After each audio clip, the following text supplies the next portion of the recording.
Hello, I'm Mike Apatra, and I'm the host of the Hoopball DFS Today podcast. Come join us as we go game by game, breaking down our top plays, fades, values, pivots, and talk overall strategy for both tournaments and cash games. And the best part, we're doing this 7 days a week. So come check us out. That's Hoopball DFS Today. And you can follow me on Twitter at Mike Apatra for any updates, listener contests, and DFS information.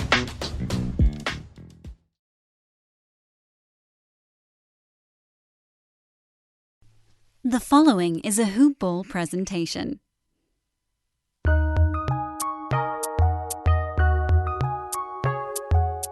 Welcome to the Fantasy NBA Today podcast.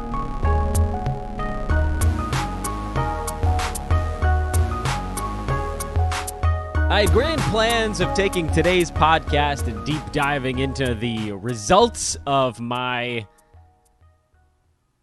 resumption seeding draft board, whatever the hell we wanted to call it, but I think I'm going to put that off just a little bit longer because I basically didn't sleep last night, and so I want to keep today's show as short and laser-focused as humanly possible on the task at hand. And the task at hand right now is that, number one, a game starts from the moment that I'm recording this podcast. The game starts in an hour and 10 minutes. Probably actually tips more like an hour and 19 minutes from now, but I do want to get the pod out before Orlando and Milwaukee tip.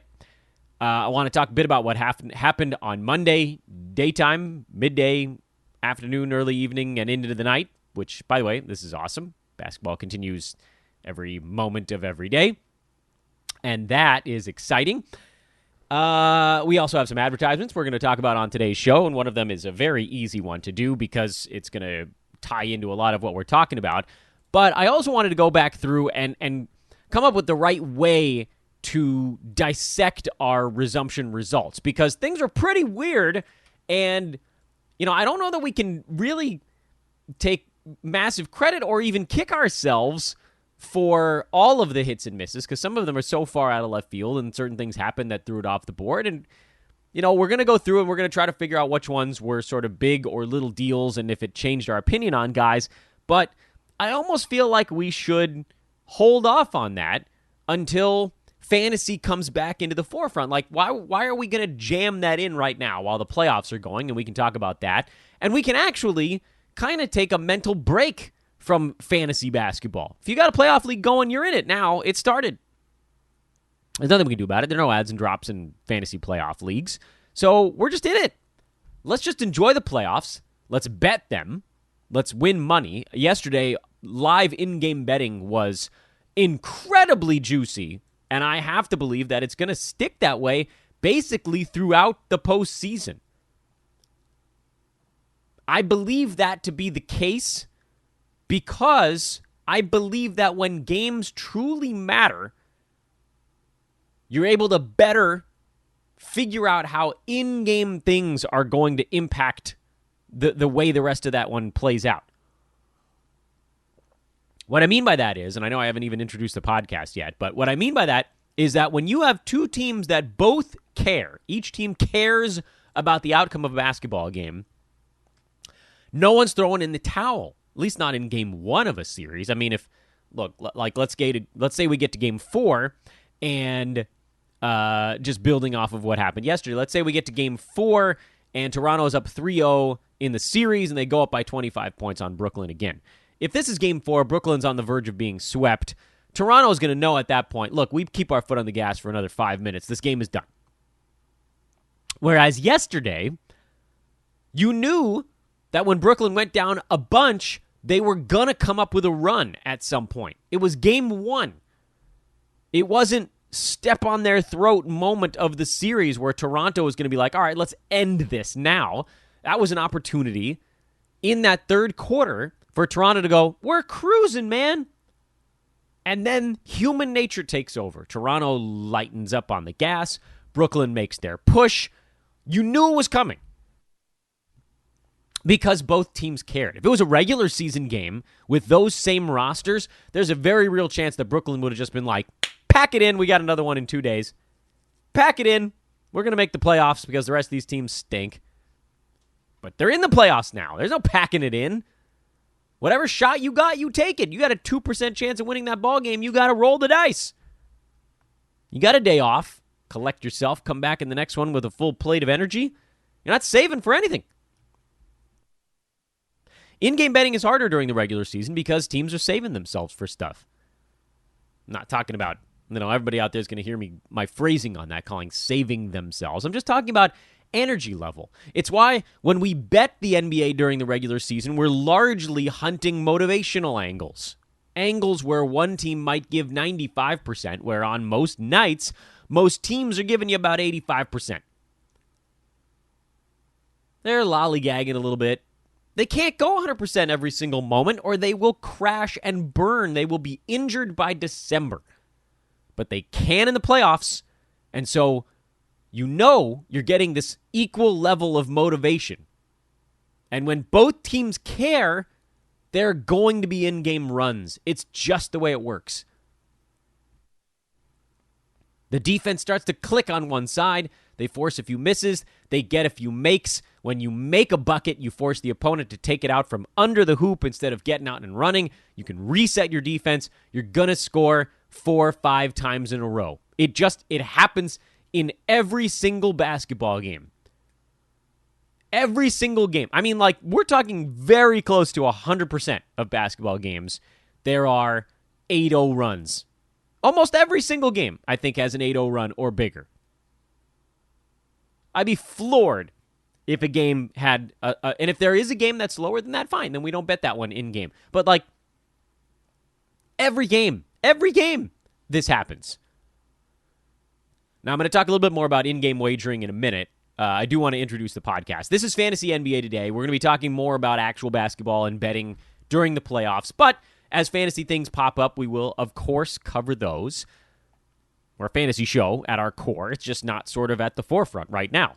I am Dan Besbris, at Dan Besbris on Twitter, DanBesbris. You can follow me over there immediately. And, of course, you can follow Hoopball by heading to hoop-ball.com or on Twitter at hoopballfantasy or on Instagram at hoopballofficial. Those guys doing a wonderful job of getting what was a once defunct Instagram page funked again. Right? I guess that'd be the opposite of defunct. It's funked. Look at that. Coming along nicely. We're also on Facebook, facebook.com/hoopballhoops. Brew had some fun with that one. Hoopball Hoops on Facebook, Hoopball Official on Instagram, and Hoopball Fantasy on Twitter. Let's start by talking about the games coming up today because that stuff is happening the soonest. And everything, by the way, everything we're doing on the betting side is through our buddies over at mybookie.ag. You can follow them on Twitter at mybookiebet. MyBookieBet. They have lines. They have regular lines for the games. Very easy to find. Bucks by 13. Heat by 4.5. It's all available there. All the usual stuff. They've got blackjack if you want to play casino games. MMA, baseball, hockey, golf, football when it starts. You can bet on NBA 2K matchups, soccer, boxing, tennis, international baseball. They've got lines on all the stuff. Table tennis, horses, everything. But what I'm having fun with these days, and I've been tweeting about it, are in-game wagers. In-game wagers, meaning that once one of these games begins, there's a line on it. When the game first starts, the line generally pretty well parallels what the line was before the game started. So if we're watching Bucks Magic, which is currently a line of Bucks by 13 with a total of 225, first few minutes of the game, it's probably going to hover pretty close to that unless something crazy happens. Like the Clippers got out to a 10-0 run, I think, to start the game against the Mavericks yesterday. That line probably moves a little bit. If the Magic get off to a 10-0 start on the Bucks, which, look, I think we all know that's not going to happen, but in this magical, hypothetical world I'm talking about, let's say it does, that line probably comes down, and then if you're taking the Magic, you're probably only catching, 10 points instead of 13, even though we know it's going to turn. That game's going to turn. Where I've been having a lot of fun is the second, third, and fourth quarters. And you might have something happen in the first quarter that's worth an in-game wager on, where if something, Toronto got out to a really big lead, but it didn't really reflect itself in the in-game line until you get a little deeper in the ballgame. Because as time runs, the actual score of the game now becomes a better predictor of the final score of the game. A 10-0 run to start an NBA game is a very poor indicator of the final score of that NBA game. But if a team is up by 10 midway through the third quarter, then you start to think, all right, look, the team that's down 10 now only has 18 minutes to come back instead of 46. It becomes a more accurate predictor, and it will show up more in these in-game lines. So, as we look at what happened yesterday, I'll tell you more about how we utilized that strategy. But let's look at today real quickly. Milwaukee by 13 over Orlando. That game opened at 13.5. Magic have actually had a little bit of the early action, even though Aaron Gordon has been ruled out. It's just a really big number for a playoff game. But at the same time, the Bucks are good, and the Magic are not that good with no Jonathan Isaac, no Aaron Gordon, and I don't know that we have an update on Evan Fournier or Terrence Ross, who apparently dealt with esophageal spasms from horrendous heartburn. Like, he had stomach acid that came up and burned his esophagus. That sounds awful. That's some bad GERD, ladies and gentlemen. That is some bad GERD. So I don't know who the hell's playing for the Magic right now. I know that game starts in an hour. All we really know is that Aaron Gordon and Michael Carter-Williams are definitely out as of this moment. And so I don't know how you make a full game wager on that. The way you make a full game wager, and I think I mentioned this very briefly on yesterday's show, is, look, do we think Orlando even hits 100 points in this game? Only if the Bucks take their foot off the gas, because they could hold an Orlando team without all of those weapons under 100 if they're really going for it. Vooch, Markelle Fultz, that's the team you're contending with right now? That's your 8th seed?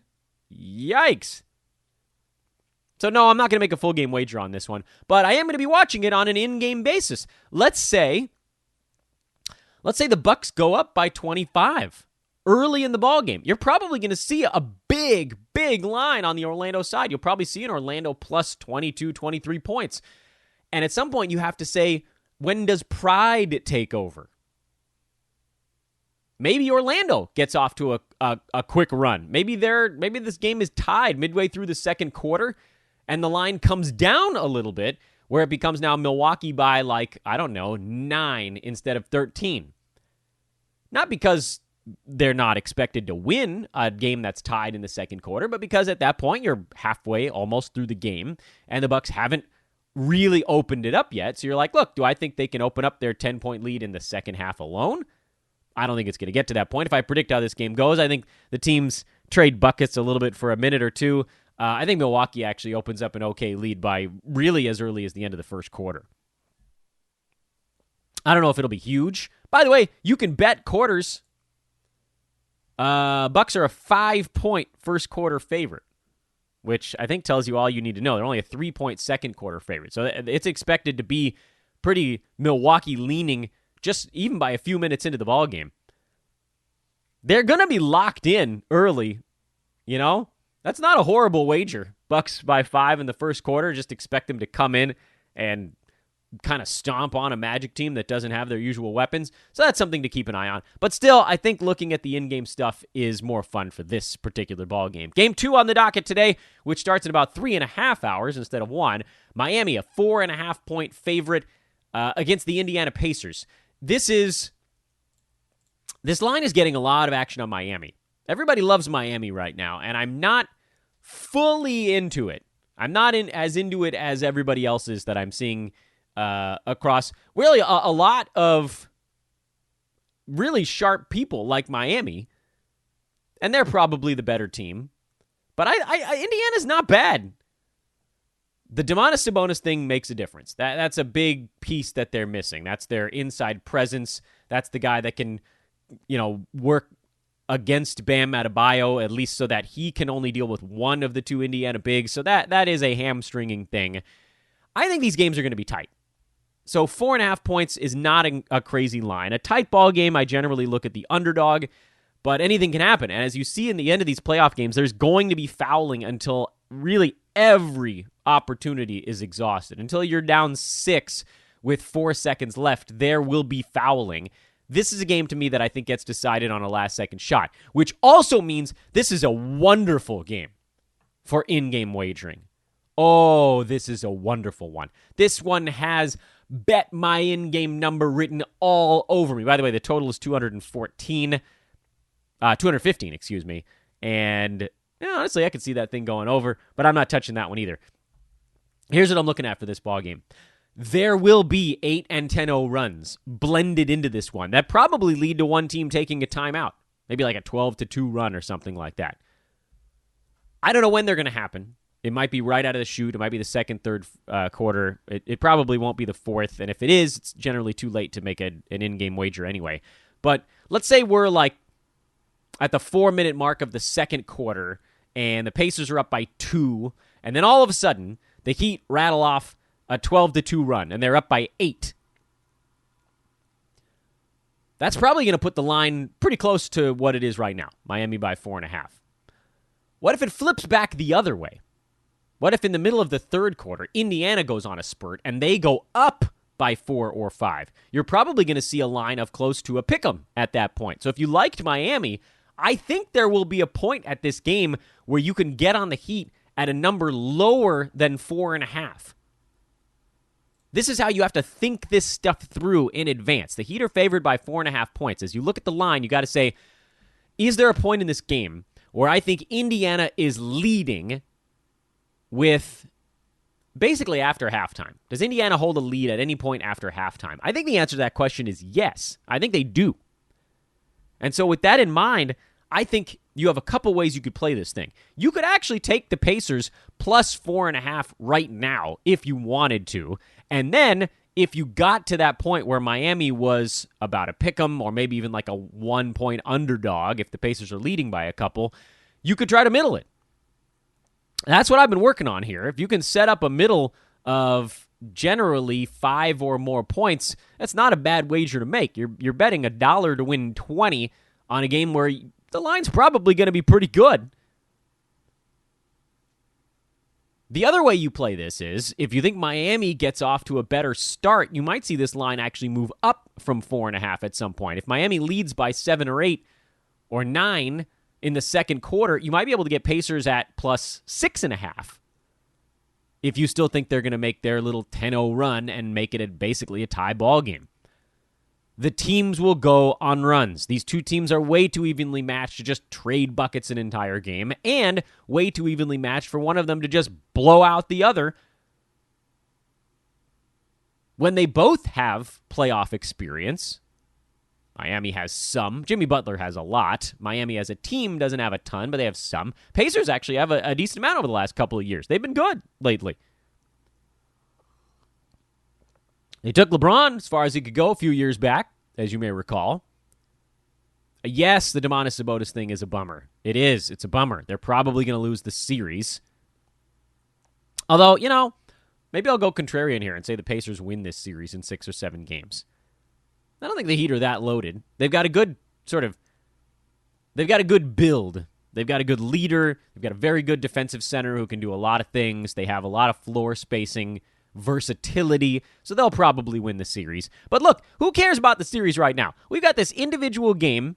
You can, by the way, you can get down on series prices at mybookie.ag as well. That's also available.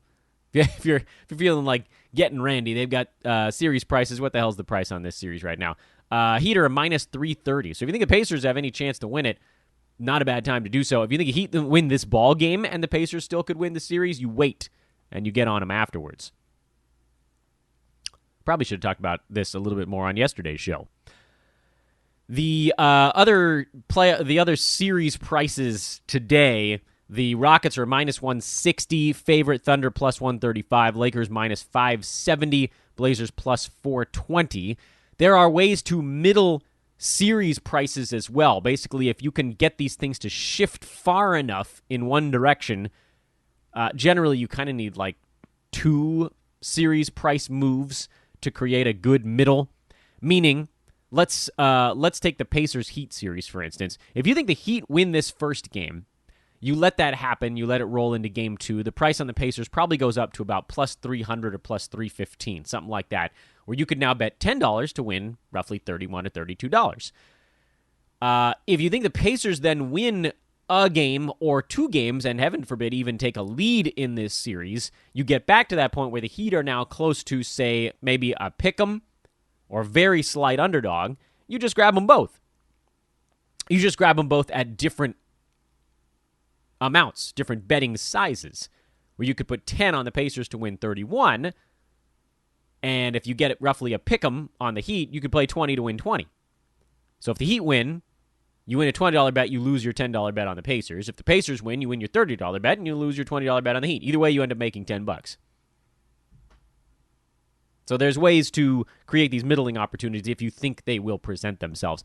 To me, it's too long, really, to have money wrapped up. If that's your target playoff series, you should really be eyeballing the team that you think is going to win, because you might end up getting stuck on a team that you didn't want if the series doesn't go the way you think it does. That's a rough bet to have. Back to the games at hand. Let's see here. Let me lose my lines here. Okay, so that's Miami, Indiana, Oklahoma City, and Houston. That's a pick'em now. That line moved from, I think Houston was a 1-point favorite. It doesn't take much to move a basketball line through 0, so don't read too much into the line movement here. Rockets going from a point favorite to a pick'em is minimal. That's a little bit of money coming in on Oklahoma City. I'm sure it'll shift to 1 point in one team's favor or the other, but we have another marvelous opportunity to set up some in-game fun here. Houston, I mean, you want to talk about a team that goes on spurts. That's a spurty basketball team. They might miss 4, 5, 6 3-pointers in a row, fall behind by 12, and then boom, boom, boom, boom, 4 threes, and you're tied in a minute. Total seems oddly low at 224. That's asking for over money.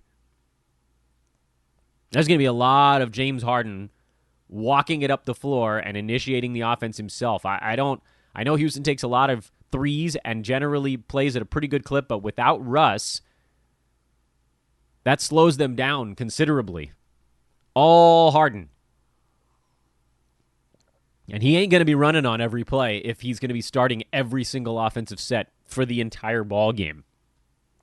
I lean to the under in this game. No strong feelings on the side. I think it is going to be a tight one. In-game wagering on the side is going to be so much fun. This one will have an opportunity. You'll be able to get on both teams as an underdog, I bet, at some point. And that's a sweet spot to be.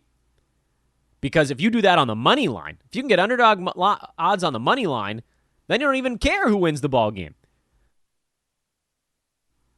Just make sure you place your wagers in the right quantity so that you end up with a win no matter what happens. Houston will go up by 8. Oklahoma City will go up by 8. It's going to bounce back and forth, probably in the second half, too. This one, oh, yeah, keep your eyes on this ball game. There's going to be something going on here. And then the under. Again, I lean under in this ball game. And the nightcap, Lakers and the Blazers. Lakers are a 6.5-point favorite right now. I think that was 6 earlier today. I don't know who's betting Lakers. Both of these teams are actually oddly public right now. Lakers are always a public team. Blazers have been getting a ton of love. Not getting in on either side pre-ball game here. Total of 233. It could very well go over. I know the Lakers are going to try to slow things down. The Blazers are going to want to just shoot. Lakers on the money line actually is not an insane wager right now. I'm not going to do it at minus 280. It's way too chalky. But I think most people that are betting the Lakers are betting a spread that doesn't look too heavy. Lakers probably win this game by about 5 or 6 points. I think it's a relatively accurate line. But again, you're talking about another situation like Portland. They're not stopping anybody. They'll go on their runs. Lakers will go on their runs. The only game today where I don't know that in-game wagering is going to be that much fun is the early one, because there's a very real chance that Milwaukee just blows this thing open and Orlando's like, we're getting Aaron Gordon, etc. back maybe in game 2, game 3. I don't know that we need to really exhaust ourselves fighting here when we're cooked. Those are the games on the docket tonight. And again, you can follow and bet and do all this fun stuff over at mybookie.ag. It's a really easy website to use. That's what's so nice about it. MyBookie.ag. Use the promo code HOOPBALL when you sign up to unlock various deposit bonuses, such as a 100% deposit match, a baseball futures voucher. Again, that promo code is HOOPBALL, HOOPBALL. Do it right along with me. The thing is about these in-game wagers, you got to be laser focused. It does live update. There's a button for live NBA odds, and if you click it, you can watch them change as the game is happening. You can see the odds clicking up, down, 1, 2, 3, 1, 2, 3, whatever points in each direction. The total moves, and you'll see little green and red arrows to tell you which direction stuff is going. So you got to be Johnny on the spot. You got to bet it quick when you see the number you like, which, if you want to really mull something over, that makes it harder. But just set a number in your head, watch the game live so you can see what's actually happening in the game flow, and then jump on it. MyBookie.ag, promo code HOOPBALL. Other partner I want to tell you guys about is, of course, our pals over at Manscaped.com. Grab the Lawnmower 3.0 with promo code HOOPBALL20 to get 20% off and free shipping on your order. You can also get some of the other goodies over at Manscaped.com. You know what? I haven't visited there in a couple of days, so I'm going to cruise on over while I'm doing the ad. They got the Lawnmower 3.0. You can actually get the Lawnmower 2.0 if you want to get the older version to save a few bucks. There's an ear and nose hair trimmer called the Weed Whacker. They have a luxury nail kit called the Shears 2.0. Actually, they're sold out of the Weed Whacker. They have replacement blades for the different lawnmowers. They have deodorant, body wash, toner, foot deodorant, signature cologne. They have wet wipes. They have boxers, t-shirts, travel bags, shaving mats, and breath mints. You could throw them all in your pocket.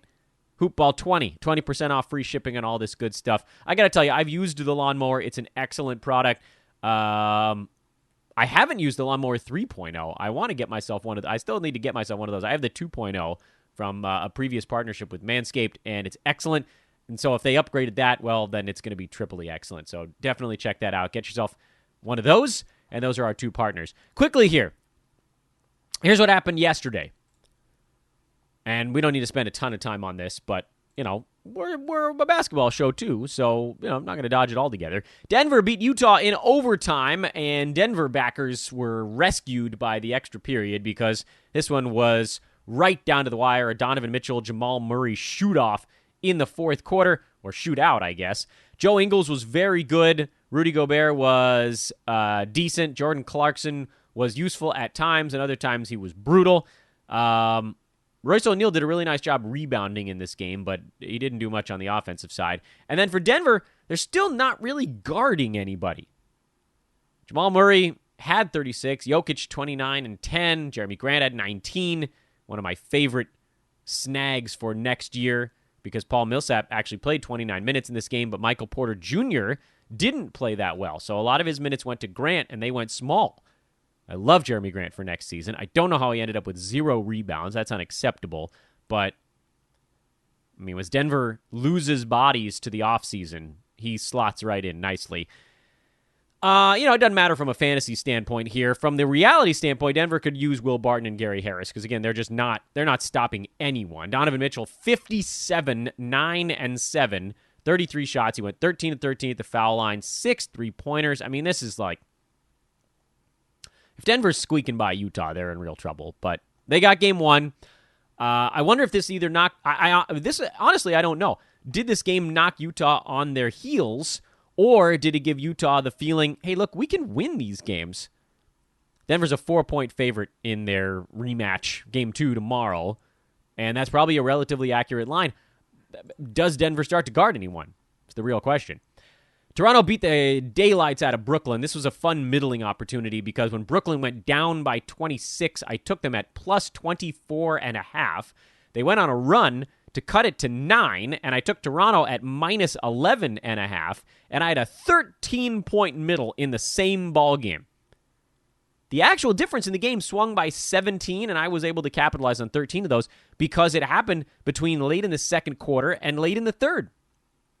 So it was actually fairly far along in the ballgame. And sure enough, Toronto barely stuck in the middle. They opened it up hard when both teams went to their garbage time guys. Toronto won by 24, so we did middle it, won both bets. Brooklyn's just severely outclassed in this game. They actually shot 47% and still lost by 24. Freddie VanVleet had 30 and 11. He had a truckload of three-pointers, 8 of them. Serge Ibaka was actually very good in this game. Anunoby was good. Kyle Lowry couldn't hit a shot, and he was still good. And they're just, Pascal Siakam didn't play that well, and they still just beat the daylights out of Brooklyn. So this is a lopsided series. I know Karis LeVert had 15 and 15, and that's great and all, but yeah, just badly overmatched, and not unexpectedly here. They just don't have the talent to keep up. Boston beat Philadelphia 109-101. This was a tight ball game. Joel Embiid had 26 and 16, but they're actually going to need more out of him, if you can believe that. Tobias Harris, 15, 8, and 8. They're going to need more out of him. Josh Richardson, they got what they needed to out of him. Same with Alec Burks. Shake Milton had 13. That was fine. Matisse Thybulle played pretty good defense in his time on the floor. Gordon Hayward hurt his ankle very late in this ball game. We don't know what that means going forward. One thing it definitely means is if he misses time, Marcus Smart is going to have to do a bit more on offense. Another thing that we noticed in this ballgame is that the Celtics went to as many centers as they needed to try to deal with Joel Embiid. So my Daniel Tice love is unimpeded by the fact that he had 5 fouls in 25 minutes. This is just going to be a tough series for Boston centers. Jaylen Brown, Jason Tatum were both excellent in this ballgame, and as I look at the game itself, Boston shot 42%.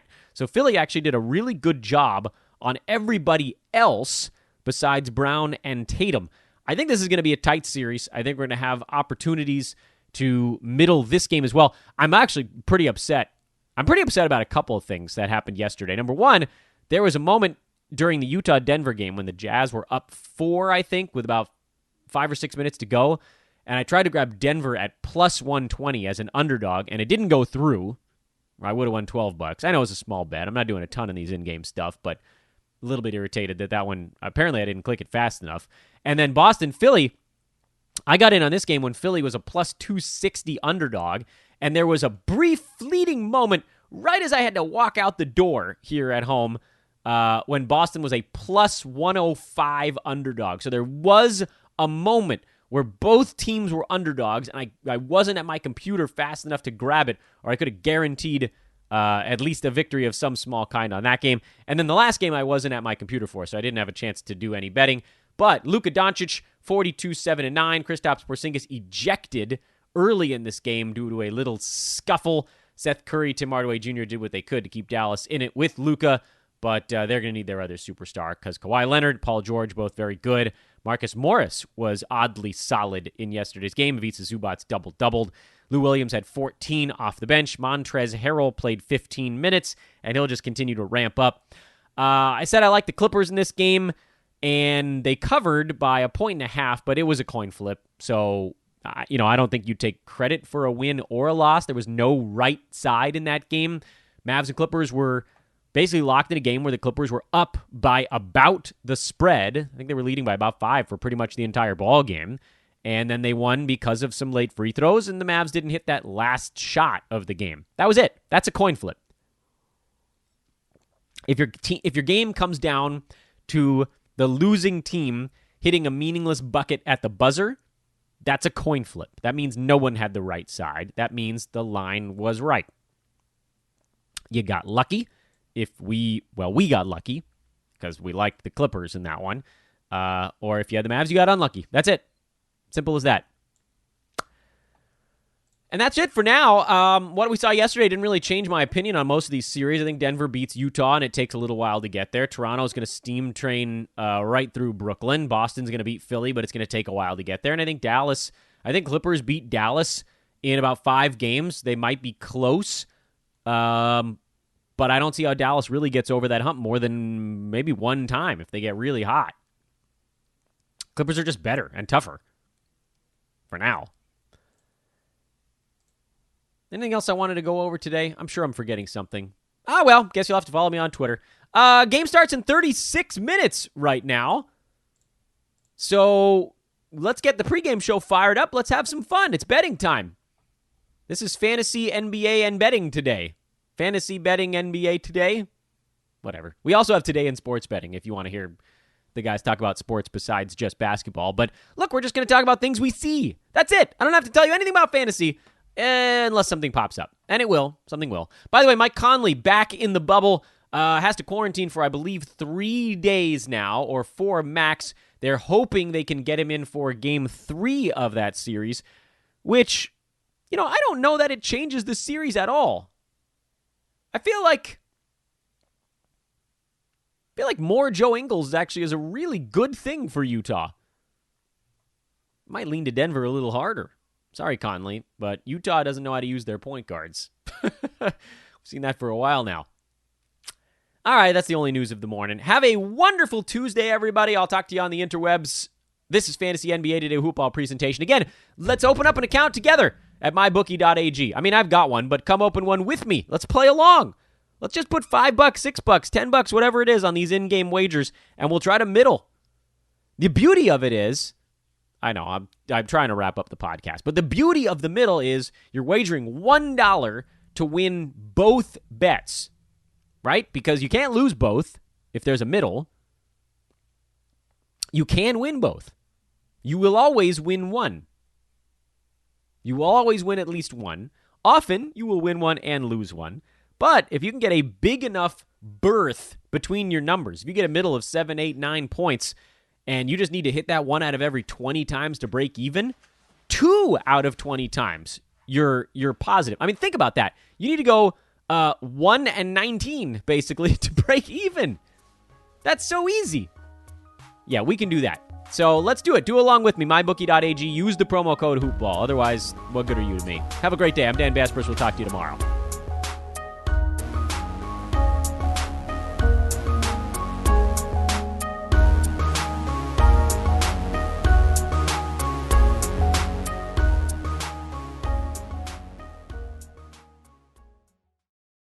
This has been a Hoop Ball presentation.